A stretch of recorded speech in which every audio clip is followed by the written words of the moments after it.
오늘 우리에게 주시는 하나님의 말씀은 갈라디아서 3장 15절에서 18절까지 말씀입니다.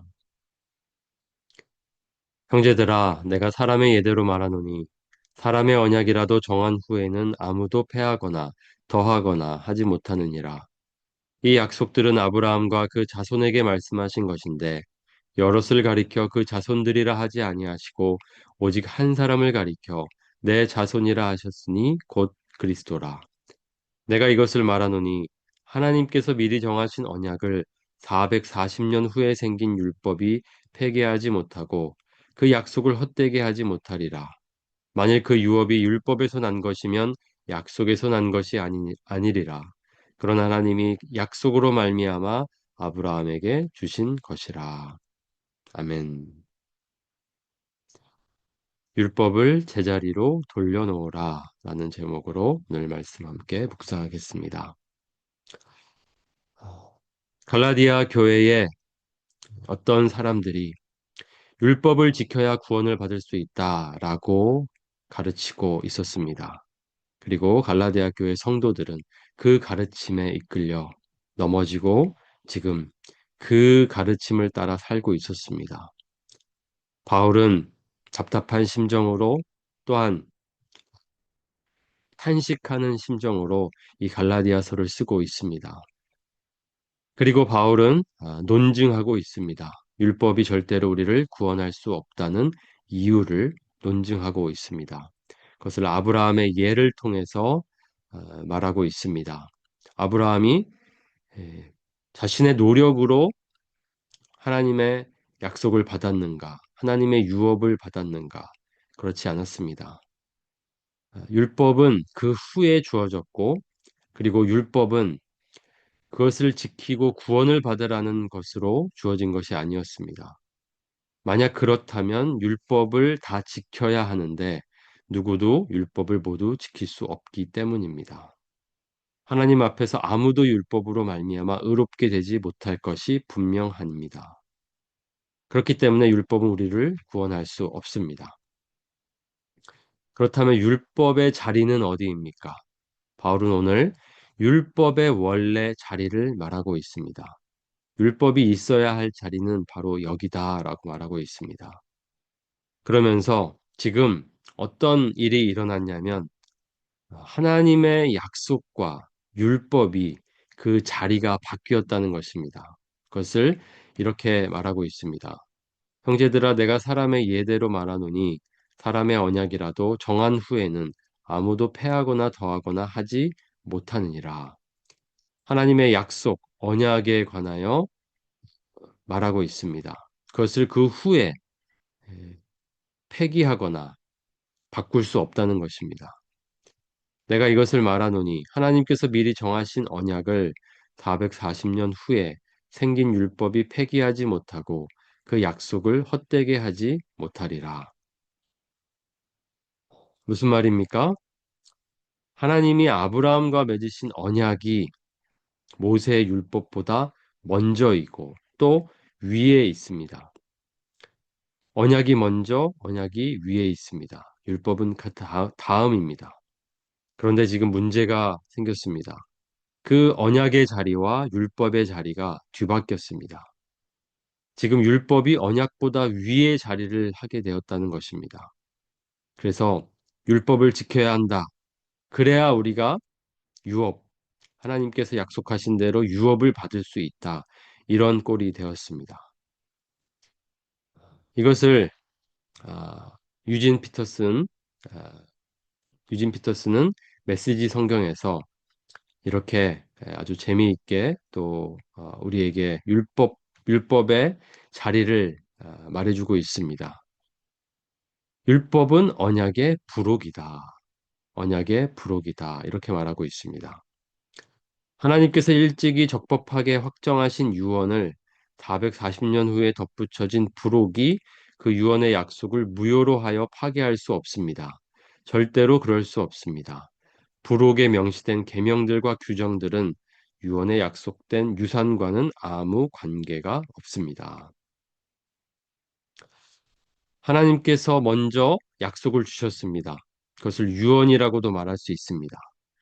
유언은 이미 정해진 것입니다. 그 어떤 것으로도 바꿀 수 없습니다. 그 후에 부록이 따라왔습니다. 440년 후에 부록이 따라왔습니다. 그렇기 때문에 율법은 언약의 부록에 불과합니다. 아브라함의 언약이 그 위에 있고 먼저입니다. 모세의 율법은 440년 후에 따라온 것에 불과합니다. 아, 교과서가 있고 부록이 있습니다.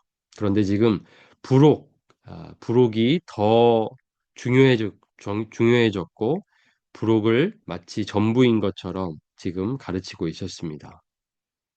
약속이 먼저라는 사실이 왜 중요합니까?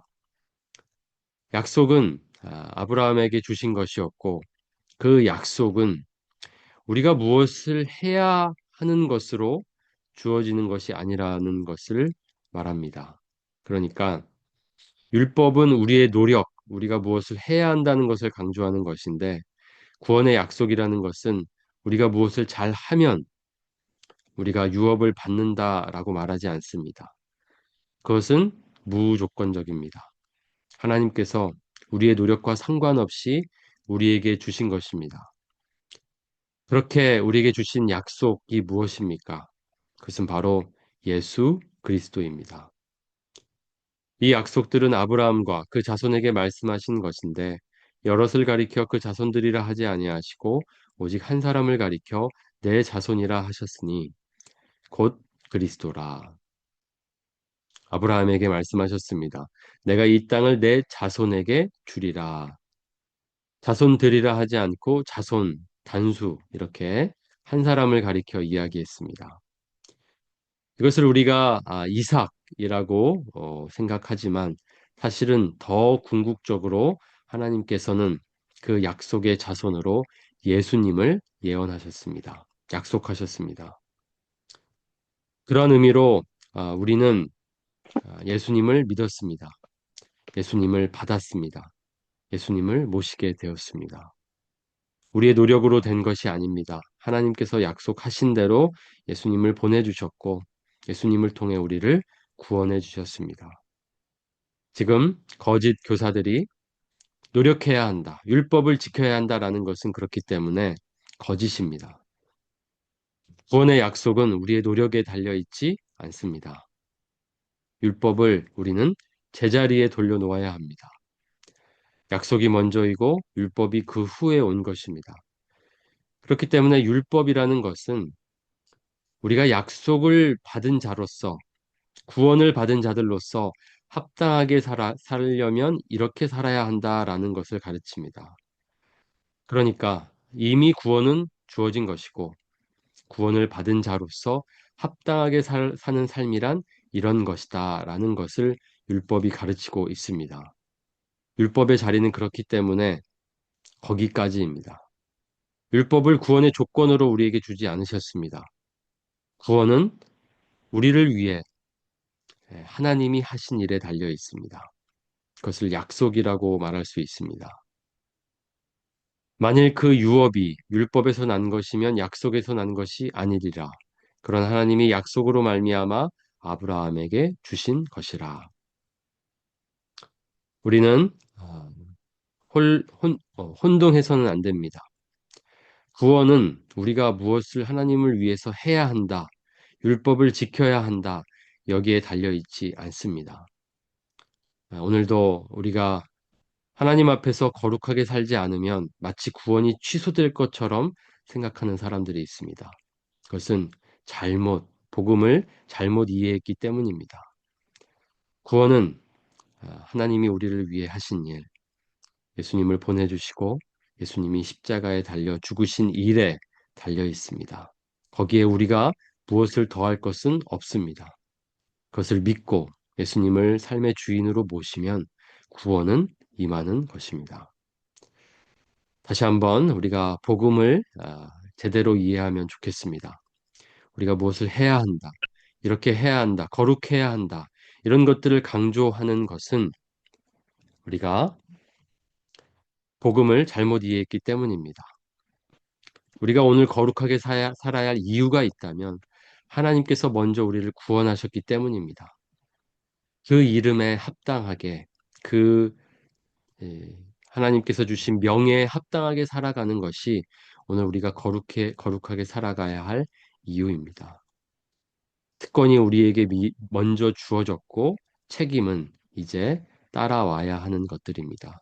그렇게 우리가 율법을 제자리에 돌려놓읍시다. 율법의 원래 자리에 놓고 우리가 하나님의 약속을 붙들고 살아갑시다. 이미 약속을 통해 우리를 구원하셨습니다. 그렇다면 이제 그 구원에 합당한 삶을 살아갑시다. 그렇게 오늘도 살아가는 저 여러분이 되기를 원합니다. 함께 기도하시겠습니다. 우리는 거룩하게 살아야 합니다. 그렇게 살아야 할 이유는 이미 우리를 구원하셨기 때문입니다. 구원을 얻기 위해서 거룩하게 사는 것이 아닙니다. 이미 구원하셨기에 그의 합당한 삶을 살기 위해 우리는 주님을 닮아 주님의 마음을 본받아 살아가는 것입니다. 이미 우리를 위해 하신 일을 바라봅시다. 그 예수님께서 우리를 위해 하신 일에 감사합시다. 그리고 그 구원의 은혜를 누리면서 오늘도 주님을 닮아 가기로 결단하며 나아갑시다. 그렇게 우리 함께 기도하겠습니다.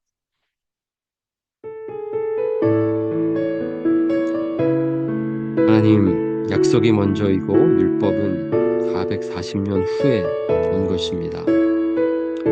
무엇을 지켜야 한다는 것이 마치 하나님께서 주시는 그 약속을 받기 위해서 하는 것처럼 가르치는 자들이 있습니다. 구원을 받으려면 우리가 거룩하게 살아야 한다라고 말하는 자들이 있습니다. 속지 않기를 원합니다. 하나님, 우리는 노력으로 구원받는 것이 아닙니다. 하나님께서 베풀어 주신 그 은혜로 구원받는 것입니다. 이미 그렇게 하셨고 그 일로 우리가 예수님을 믿게 되었고 그 일로 우리는 구원을 받았습니다. 오늘 하루 살아갈 때에 구원받은 자답게 그 이름에 걸맞게 합당하게 살아가기를 원합니다. 주님 앞에 거룩한 삶으로 나아가는 하루가 되게 하여 주시옵소서. 하나님, 오늘도 여전히 율법을 강조하면서 이렇게 살아야 우리가 하나님 앞에 인정받을 수 있다고, 이렇게 살아야 구원받을 수 있다고 말하는 자들이 있습니다. 거짓 가르침입니다. 율법은 약속보다 440년 뒤에 나온 것이었습니다. 율법은 이미 구원받은 백성들, 하나님의 백성들이 어떻게 살아가야 하는지를 알려주는 가르침에 불과했습니다. 그런데 어느새 율법이 언약보다, 약속보다 위에 섰고, 율법을 지켜야 구원을 받는다라는 지경에 이르렀습니다. 오늘도 우리가 거룩하게 살아가야 할 이유가 있다면 그것은 이미 구원을 받았기 때문입니다. 구원받은 자로서 하나님께서 베풀어 주신 그 은혜에 합당한 삶을 살기 위해서 그 이름에 걸맞게, 그 명예에 걸맞게 살아가는 것입니다. 이미 받은 구원을 의심하지 않게 하시고 감사하게 하시며 기뻐하게 하시며 그래서 오늘도 구원받은 자답게 살아갈 수 있도록 인도하여 주시옵소서. 하나님의 은혜가 필요합니다. 오늘도 우리에게 은혜를 베풀어 주시옵소서. 우리 사랑하는 교우들을 지켜주시고 돌봐 주시옵소서. 아픈 성도들, 연약한 성도들 오늘도 만져주시고 고쳐주시고 일으켜 주시옵소서. 그래서 하나님이 주시는 강건함으로 오늘도 거룩하게 하나님의 영광을 위하여 살아가게 하여 주시옵소서. 많은 필요들이 있습니다. 간절히 문이 열리기를 바라는 우리 성도들이 있습니다. 하나님 막힌 길, 닫힌 문 열어주시고 하나님께서 우리의 모든 것들을 책임져 주시는 분이심을 다시 한번 깨닫게 하여 주시옵소서. 오늘도 주님 앞에 엎드려 기도합니다. 이 시간 하늘 문을 여시고 임하여 주시옵소서. 하나님의 은혜와 사랑을 부어 주시옵소서. 예수님의 이름으로 기도드립니다. 아멘.